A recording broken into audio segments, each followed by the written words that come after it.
subscriber. Bodoh. Okay, Assalamualaikum warahmatullahi wabarakatuh. Selamat pagi, salam sejahtera. Jadi hari ini kelas sains kita akan bersambung lagi pada muka surat 27.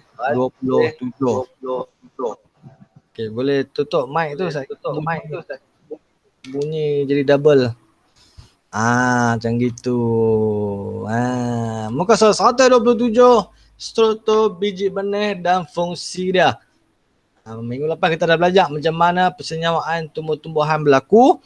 Hari ini kita sambung lagi, nak belajar pula pasal struktur biji benih.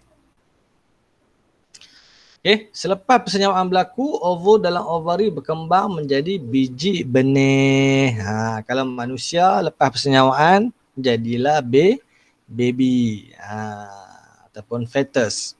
Tapi dalam tumbuhan, dia menjadi biji benih. Biji benih terdiri daripada embrio yang dilepisi oleh kulit biji atau testa. Bahagian-bahagian bunga lain akan layu, jadi tinggallah biji benih sahaja.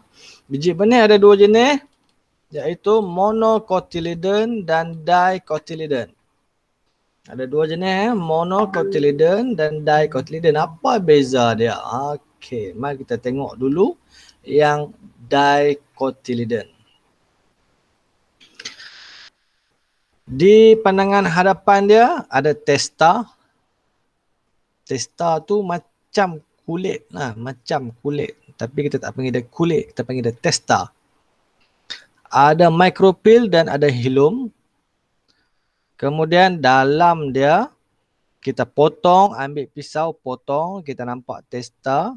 Kemudian ada plumule, ada radikel, ada cotyledon. Itu di bahagian embrio. Manakala untuk monocotyledon, luar dia kita tak panggil testa, kita panggil dia kulit biji. Dan dia cuma ada radikel. Kulit biji dengan radikel. Dia tak ada micropyle, tak ada hilum, tak ada testa.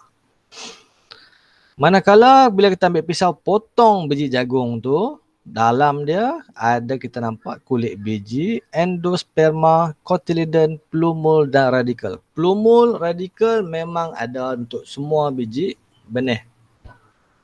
Okey, sekejap kita tengok apa dia plumule, apa dia cotyledon, apa dia radikel ni. Lah dengar first time macam blur-blur. Relax. Struktur dan fungsi biji benih. Kulit. Di bahagian kulit ada testa, hilum dan micropyle untuk dicotyledon. Apa dia fungsi testa? Untuk melindungi biji benih. Okey. Kemudian hilum, tempat biji benih melekat pada buah. Dan micropyle pula ialah liang kecil yang membenarkan air dan udara masuk dalam biji benih. Okey.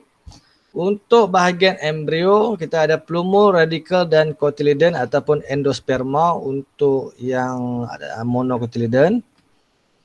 Plumule bahagian yang akan menjadi pucuk. Plumule itu ialah pucuk. Manakala radikel ialah yang akan menjadi akar.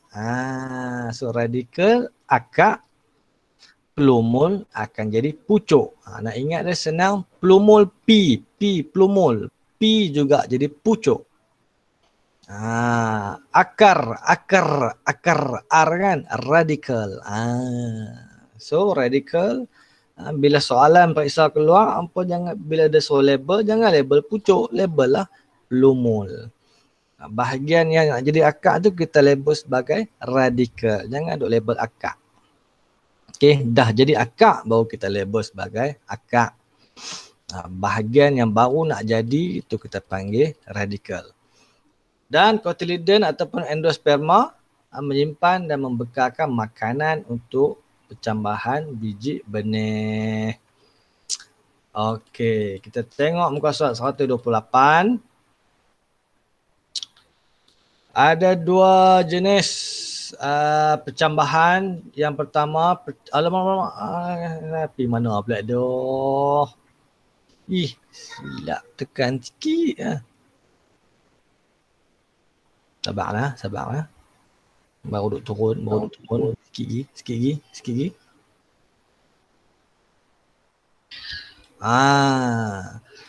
Epigel dan hypogel.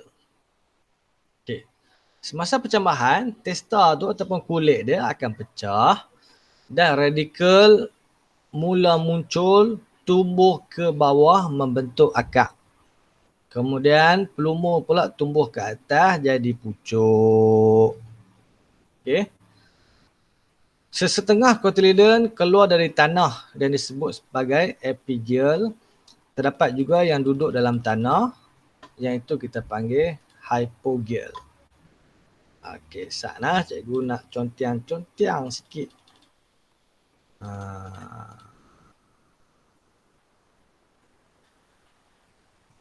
Okey.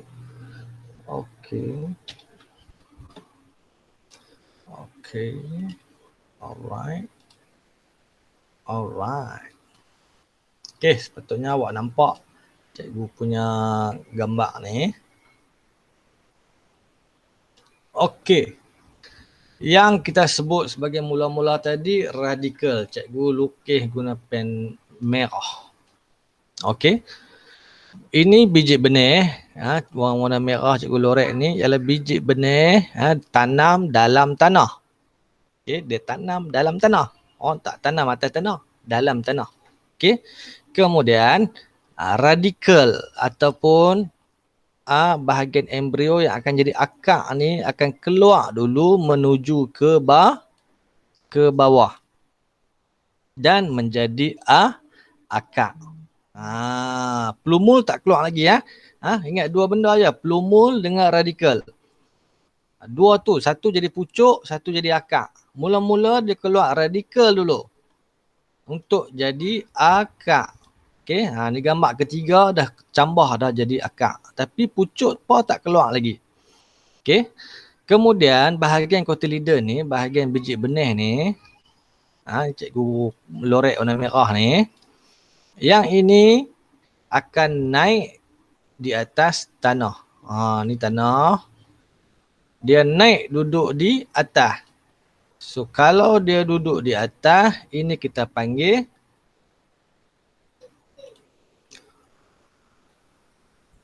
epigel. Okey, kalau dia keluar daripada tanah, baru kita panggil epigel. Ada biji benih yang cotyledon dia, saya lukis warna biru, duduk dalam tanah, tak keluar-keluar. Ini kita panggil hypogel. Okey, epigel dan hypogel. Okey, selepas cotyledon tu naik atas tanah, barulah cikgu lukis guna pen hijau, pelumul akan keluar ataupun pucuk. Dia keluar pergi ke bawah ke pergi ke atas? Dia naik ke atas sebab cahaya matahari. Akar tadi akan pergi ke arah bawah. Radikal akan menuju ke arah bawah. Okey. Kemudian selepas itu barulah daun akan keluar. Dia pun akan membesar. Jadilah pokok musang king. Sekilo RM80 ambil nak. Okey. Ini cerita. Apa dah. Ada siapa nak tanya kah? Tak ada. Okey. Kita tengok pula hypogel. Tadi apa benda tu nama dia? Cikgu lupa. Epigel. Tadi epigel. Sekarang kita tengok hypogel. Adik-beradik je. Cuma beza dia ialah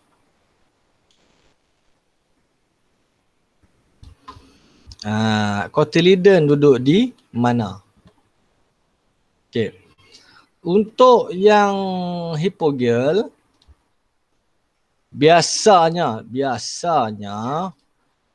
radikal dan pelumul keluar serentak.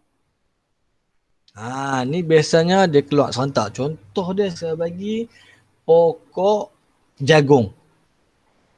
Pokok jagung lagu ni. Okey. Dia keluar serentak pelumul dengan radikal. Akar pergi ke bawah, pucuk naik ke atas, dia serentak berlaku di dalam tanah. Okey, di dalam tanah. Hak hipogeal tadi dia berlaku di atas tanah.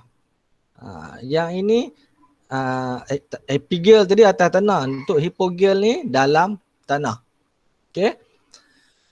Pelumul ataupun pucuk akan keluar daripada celah-celah tanah tu, keluar mai untuk mencari matahari, cahaya matahari. Kira dia keluar daripada tanah tu dah jadi pucuk. Okey. Dan dia punya cotyledon ataupun biji benih yang asal dia tu, cikgu lukis guna pen.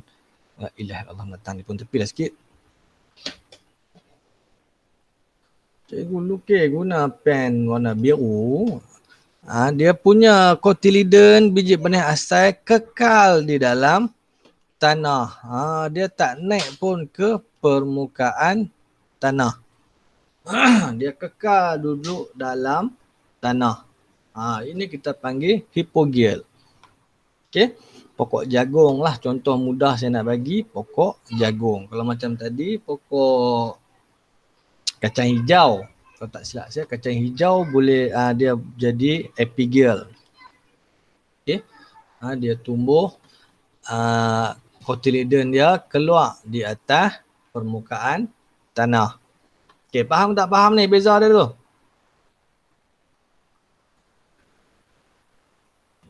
Senyap je tu. Kat Lena habis kot.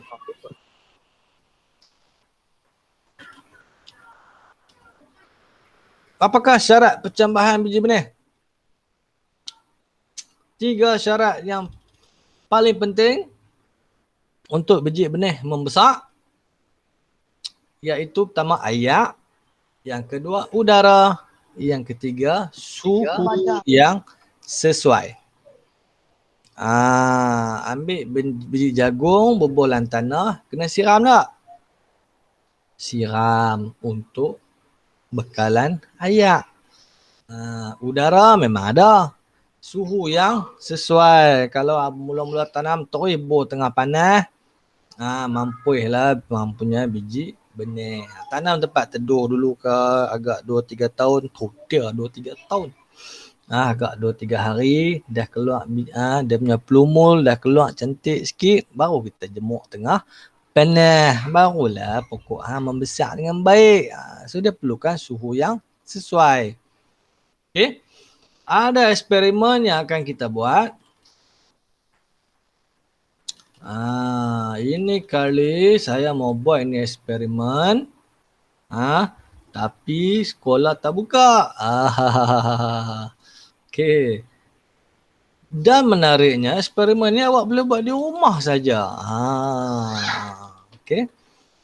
Contohnya eksperimen A ini, tabung uji, tak ada tabung uji, pakailah cawan plastik. Bukan cawan plastik. Yalah cawan plastik yang pakai buang tu. Bubuh kapas bagi basah, bubuh biji kacang hijau. Okey. Boleh buat sendiri di rumah kalau nak tengok. Satu hang buah ayak, satu hang tak buah ayak. Satu lagi hang katup tak bagi udara, satu lagi buka bagi udara. Satu lagi buah tengah panas, satu lagi hang balut dulu dengan kertas hitam. Okey. Kemudian tengok mana tumbuh antara semua 6 jenis, 6 cawan tu mana tumbuh baik punya. Okey. So ini eksperimen kalau sekolah buka kita biar buat lah. Kalau nak buat di rumah boleh. Takkanlah tak biasa tanam pokok di rumah. Okay, ada soalan nak tanya? Cikgu dah habis dah ngajak ni. Tak ada. Tak ada? Senang kot. Cikgu. Ya. Pokok apa pun boleh ya? Pokok yang senang, cepat naik. Kacang hijau. Okay. Pokok lain boleh lambat. Pokok musang king kalau 5 tahun baru nampak. Ataupun boleh jugalah ambil biji durian, mak hang beli musangking tu, angkat dia punya biji, potong sikit, tanam. Kalau siapa baru nak masuk ni, kelas nak habis lah. Oh, baru masuk. Cikgu dah habis kelas dah. Okay. Biji musangking boleh, biji duri hitam boleh, semua boleh. Tapi paling cepat kacang hijau. Kacang hijau ni sehari 2 hari kita nampak dah dia punya gambar, dia punya pertumbuhan dia. Kalau nak tunggu pokok lama-lama jenuh buat eksperimen hang tu. Okay. Siapa ada buat, ambil gambar hantar kat saya, dapat Cadbury. Dapat Cadbury. Ambil gambar tengok, mula-mula ambil gambar baru bubuh kacang hijau hari pertama. Lepas tu dah tumbuh cantik, keluar pelumul semua, ambil gambar hantar kat saya. Gambar saya boleh tahu, Google ke tak. Okay. Dapat Cadbury. Buka sekolah nanti. Okay. Praktis formatif 4.7 muka surat 130. Awak dah buat tu soalan mana?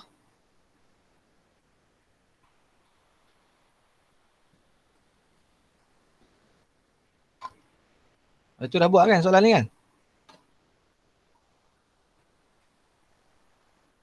Oi.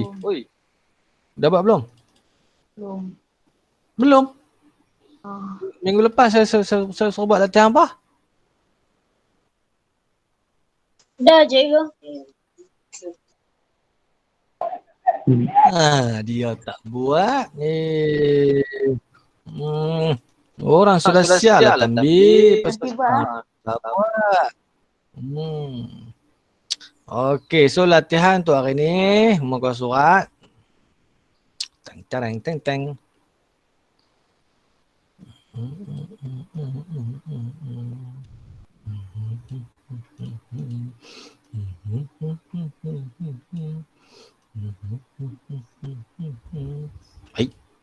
Alamak.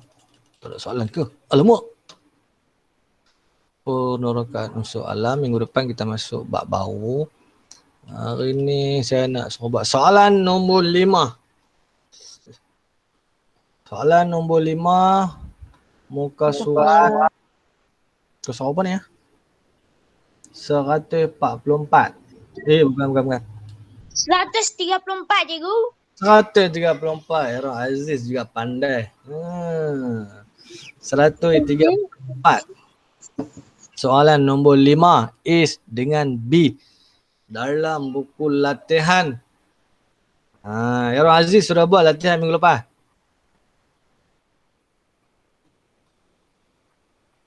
Senyap pun tak buat tu. Buat, bagus. Era Aziz bagus.